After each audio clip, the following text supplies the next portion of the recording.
is bound. Yeah, and you cannot make images of things.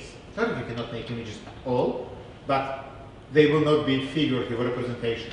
My question is, which of these two religions is more likely to promote individuality as a value, and which is more likely to promote collectivity as a value? Christianity is individuality. Yes. Why? Because there is an image of God. And what does it mean? Well, because there is an image of God, this representational image presupposes what? Subjectivity. Because the representation is based on the subject and object. Yeah? The thing represented, the representer, and the real. This triangle. And this triangle is how rational thinking is constructed. And this rational thinking is subjective thinking. Right? So, why then? And the religion is non-representational. A religion that explicitly bans making images of God, and by implication images of people as well. It will probably have less purchase, less stakes in the business of subjectivity. Why? Because it doesn't need the representational framework. It needs a different framework. Yeah? Now, that's not about what is good or what is bad. It's not better or worse. I just want to show you that actually what the things we are talking about, the stakes are quite high. This could be, politically, one of the most explosive conversations you might have. Yeah? Because it shows you that what are the investments here in representation. Okay, so, any questions, Julia? It seems like I'm pretty stuck in this. Sorry? So I think now I know how to rephrase my question. Right. So I wonder, is Karen Barad, is she giving any explanation why representation is happening in the first place? Because it seems like the representation is happening in the first place because of Descartes. And why Descartes is happening? She does. We skipped some of the paragraphs earlier from hacking. Because it seems like it's also something we take for granted, like taking representation usually for granted. The person who, one second, I will continue in a second. The person who really dealt with why representation is sort of the decisive feature of Western civilization is Heidegger. And you get it in his essay, The Age of the World Picture, where he talks about it, when he says, at the same time when the world becomes a picture, i.e., at the same time when the world becomes a representation, the human being becomes a subject. And that all happens at the moment when Western civilization takes a turn towards rationality. And I guess the first time, it's not a single turn, the first time this turn is taken, again, according to Heidegger, is around the 5th century BC with, in the Greek culture, when philosophy makes a move towards dialectics, when art makes the move towards perspective, when the first book of geometry, the Euclidean geometry, is being written, and the whole culture is being based from now on scientific model, not on a mythological one. Yeah, that's the first move. But then there is another move that takes place in the 15th century, in the 16th century, with Descartes, which is in a sense continuation of that, because already in Greece, people started to say, some of the sophists started to say, man is the measure of all things. Man is the center of all things. But this gets fully developed with Descartes, who places the human ability to think as the ground on which to. So basically, gradually, the human subject becomes the center of the world. And precisely at the same time, when we already realize that actually the Earth is not the center of the world, but rotates around the sun, the very possibility of arriving at this insight intellectually, ironically, places the human at the center of the world. Because look, we are so clever, we can even figure out that our Earth is not the center of the world. Yeah? But satellites, it goes around in circles around the sun, which is in the 17th century, is the center of the universe. However, what gets not so, where we are less clever, is in realizing that we are also not the dead center. Yeah? But representation wants us to feel that we are at the center. Yeah? And that's the hierarchy. That's if you want to sort of argue that fascism is a kind of, if you look, for instance, at what Adorno and Horkheimer say in Dialectic of Enlightenment, that might help, even though you don't need any extra reading now. They kind of say that Enlightenment, with its ideas of humanism, sows the seeds of fascism, precisely because of that. But that's a separate conversation. Yeah. Right, I want to go back to this. How far did we go? Now, look, can we start from performative approaches from here? Okay.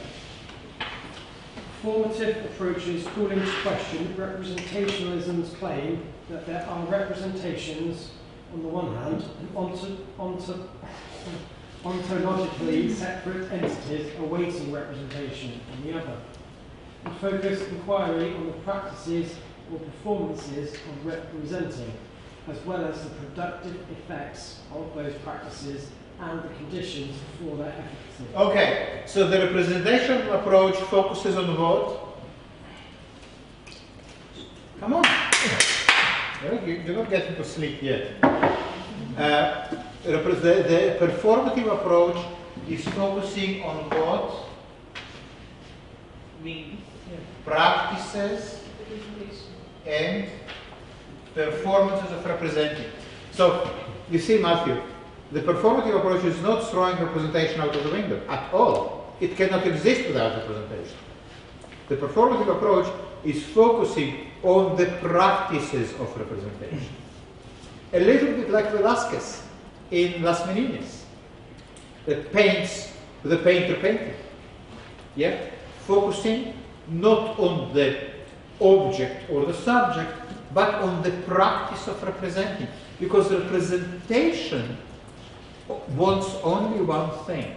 It wants to be invisible. It wants to operate without drawing attention to itself. In the same way, yes.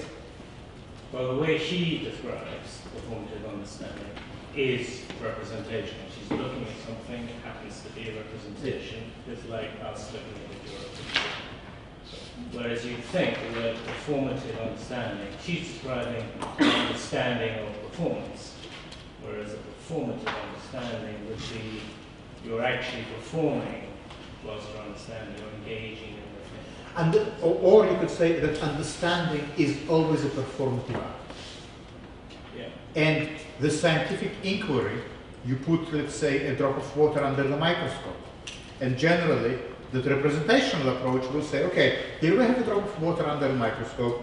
We look through the microscope, we see some life in this drop of water, which is completely independent from us looking. That's the representational approach.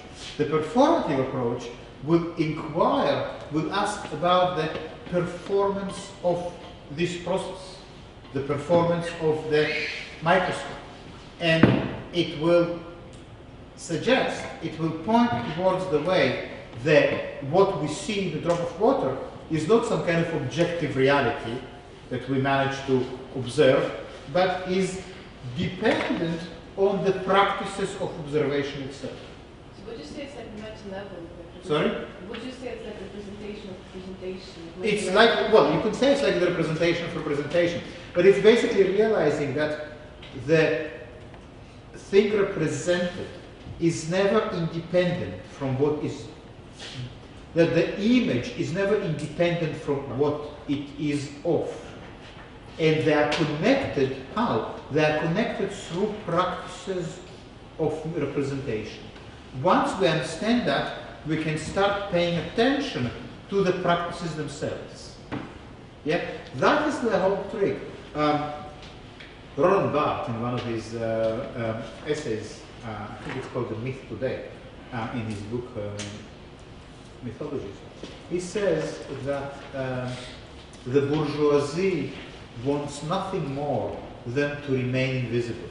It wants to be the class that does not speak its name. Yeah? And that is why? Because there is a huge power in being invisible, in being unseen.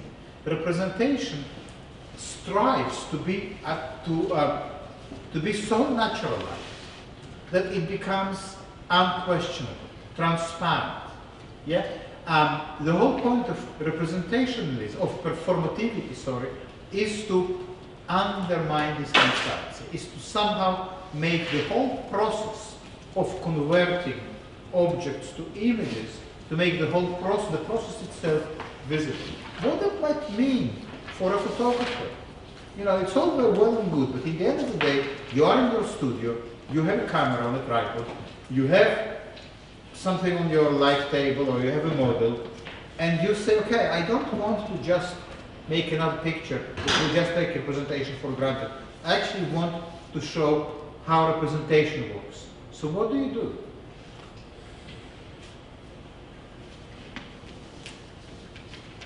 Say the picture of the acting, Okay, of making the okay, good. What else? What else can you do? Film Film? picture. What? the procedure. The procedure. Okay. What else can you do? Well, you showed us the better thing, and you showed the thing that looks like a contact sheet. And then what happens when you look at the contact sheet? It's the contact sheet is so much part and parcel of the photographic process. It's much harder to forget the process when you look at 15 images arranged on a single sheet. Yes. Yeah, but at the end, the object that we are creating through that process becomes also the process. That's right. So the object itself is the process. So it doesn't Yes. matter if we are presenting just the finished. Well, it kind of does. It kind of does matter, because if all you show us is an image, a single image. Yeah, but in art, we are not trying to say this is a cup. We are Yes. trying to say there is something else. And that is what that cup is. So it's not anymore the cup that I am trying to represent, it's the process that involves. right. That's right. That's right. Yes. A performative.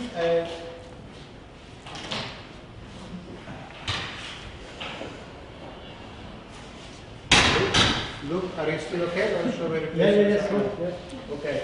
You wanna go before? A performative understanding of scientific practices. Can you read from here?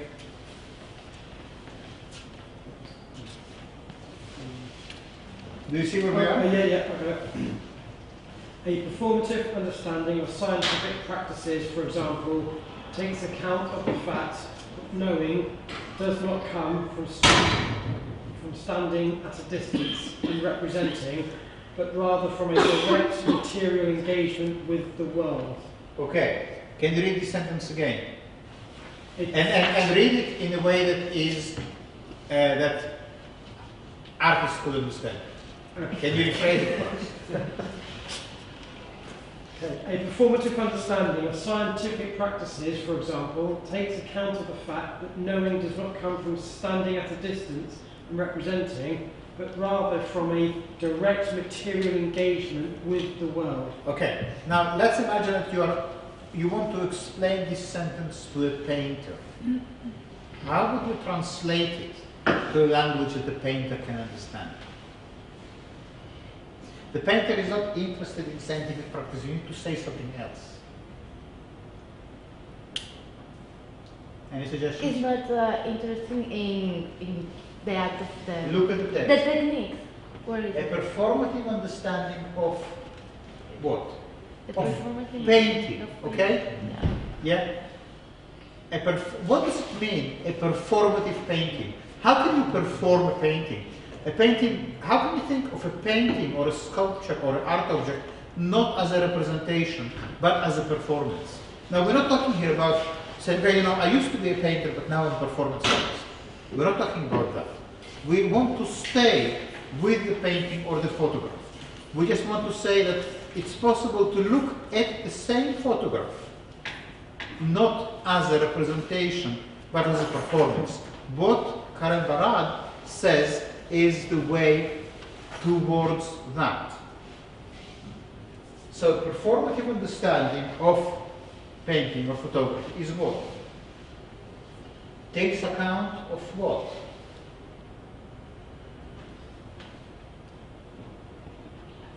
Painting. So could it be like Sir Jackson Pollock's work? Well, that's very physical and gestural. Yeah, tell us. But when you look at a Jackson Pollock painting, the paint that you're looking at, you can see the action in time with gesture and movement. Okay, that's good. That's good. There's a residue of his performance almost. Okay, so that yeah, that's nice. There is a trace of the process. That's nice. I like that. Yes. Yeah, and it's the same painting. So look, we might say performative understanding of a painting or a photograph might take account of the fact that painting or making a picture, or making a photograph, or making an art object does not come from standing at a distance and representing, but rather from a direct material engagement with the world. What does it mean, direct material engagement? Yeah? What does it mean? It means that an object, you might look at an object that you bring into your installation. It might be, let's say, a pillow, as Matthew done a couple of weeks ago. And you might say, well, the pillow is here because it symbolizes X, Y, and Z. If you say that, within what framework are you working? Representational framework. Yes. But you might also say a pillow is there as a direct material engagement with the world. It's the same pillow, but now it's doing something else. Now what is it? It's a pillow. It's a pillow. It's not a symbol of anything. Tracy Amin's bed is not symbolic of anything. It is her bed. Do you understand?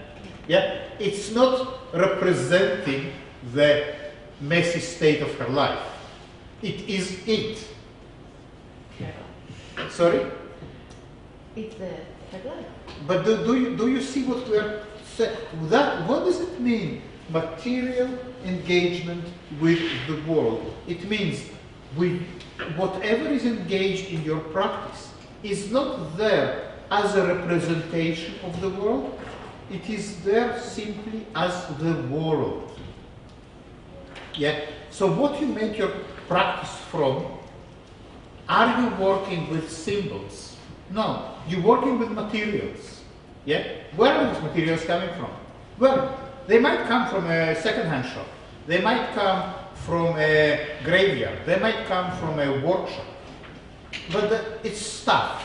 Yeah? This stuff that you bring into the gallery is not there to symbolize something. It's not there to point to another reality. It is reality. Yeah? So you see, in a sense, very little changes, but everything changes.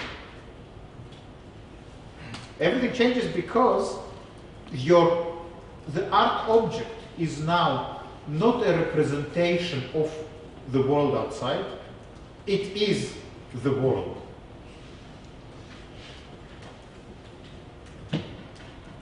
What's so hard about it? That's all about Sorry? That's just an alternative. That's not a better way of doing things. But the interesting thing is that this, if you think about it in this way, it really allows you to somehow to get into a dialogue with a lot of contemporary art. It just explains how many things work. For instance, especially I think Tracy Emin is a very good example. What does it mean? You know, people often say about Tracy Emin that she's her own art. You know, Yeah. she's not making art about anything. It's just her. But what does it mean? It is precisely a strategy of not representing. Yeah. When Onkawara paints the dead, he's doing the same thing. He wants to make a painting that is not about anything besides its own materiality. And you could see yesterday how hard it is for people to accept that there might be another way of thinking about an art object outside of what it symbolizes. That besides symbolizing something, it's simply it. It has what you symbolize, what you represent. So you go to a friend's house and they just had they gave birth to a child. They have a newborn baby in the house. You look at it for the first time. What this child represents? What is it a representation of? Well, it's the wrong question. It doesn't represent anything. It just is. Correct? It just is. It can be both. It can be both. Of course, it is both. But it doesn't. You would not go and say, "Oh God, this really is a very nice representation of what it's like to a very successful representation of what it's like to be born or to be alive." Because it is alive. Yeah, it's not an image of being alive; it is alive. No, but it's the future as the tragedy of humanity. It's all there. It makes you think. It's all there, but at the same time, it's not an image of life. It is life. Yeah. It's not concrete photography. That's all. What is concrete photography? Literally just refers to the process. Sorry? It's just the process of itself. Yeah. And how it happens? Like, for example, some like Tillman's light exposures. It's just light. That's Yeah. all it is. Yeah. Great. True. Maybe Hiroshi Sugimoto also comes to mind. I mean, what I want you to somehow get to understand is that we're not trying here to somehow find a new way of working. That's how you are already working. Not only you, that's how a lot of contemporary art is operating. We're just trying now to somehow get sensitive to the language this art is using. But the art that is performative as a political opposition to representation is everywhere, Well, not everywhere, because it's a tense moment. But a lot of many times when people have a negative response to contemporary art, it somehow has to do with this, sliding on the side of performativity against representation. Yeah, and performativity does not always mean a performance. It means attention to the process rather than to the object. What will it mean for it? How would you understand, let's say, the Bechers now in that light?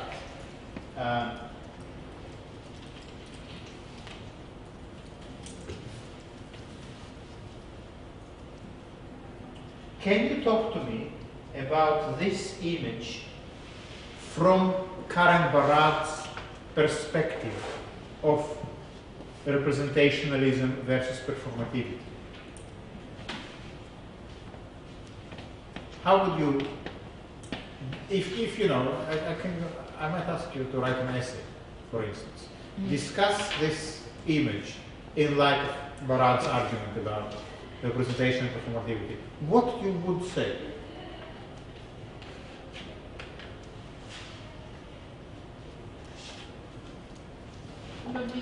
Yes. The sequence and the assemblage of the images makes them performative because Sequencing and assemblage are strategies of performativity. Yes? Good. Very good. Exactly right. Yes. Sequencing. Why sequencing is performative? Because it indicates different times. It indicates different times. So it relates with It also indicates that there is no one image, one object linear connection. Suddenly there are loads of images. Loads of images. The connection between subject and object is being disrupted. Not because the image has no referent in the real world, but because suddenly you have a multiplicity of reference. So it's like having fake money. It's a kind of collage. You know, when you have, say, if you have forged notes, yeah, you have different 20-pound notes, different fakes, then the whole notion of money having value being undermined. Not because money has no value, but because there's so many different versions. Yeah? So forgery is a great performative strategy. You might say that, in the sense, this is like a forgery, like the same image copied many times, but each one becomes a fake. Yeah? What else is, in what way contact sheet? What is more performative, the finished print or the contact sheet? Why? You're still quite unsure about it. Sure. Why contact sheet is more performative? Bringing forward the production. Exactly, it's the production. So the question is, how do you bring forward the production? Is it a production rather than a process? Process and production we can use interchangeably. How do you bring forward the process, the production, the making? Is it then I process and therefore I am? Or I process, therefore I am. from thing? Good. Yes. I process, therefore I am. I like it. How do you make the process tangible? How do you make the process visible? Do you see that the process, so what is actually material? When we talk about materiality, that might be the last point. When we talk about direct material engagement, which she italicized, direct material engagement with the world, what does it mean? How do you engage directly and materially with the world? Process. Yeah. And what and not what? The world, the moment the world is made into an image, the direct material engagement is lost. Because there is always the gap between the object and the subject. Yeah? The moment you make the world or part of the world into an object, it becomes objectified, deadened, dehumanized, we use many words, but it loses its direct materiality. So materiality is not in objects or things, and that's again like in Heidegger's essay. Materiality is not in the physical structure of things, but in performativity.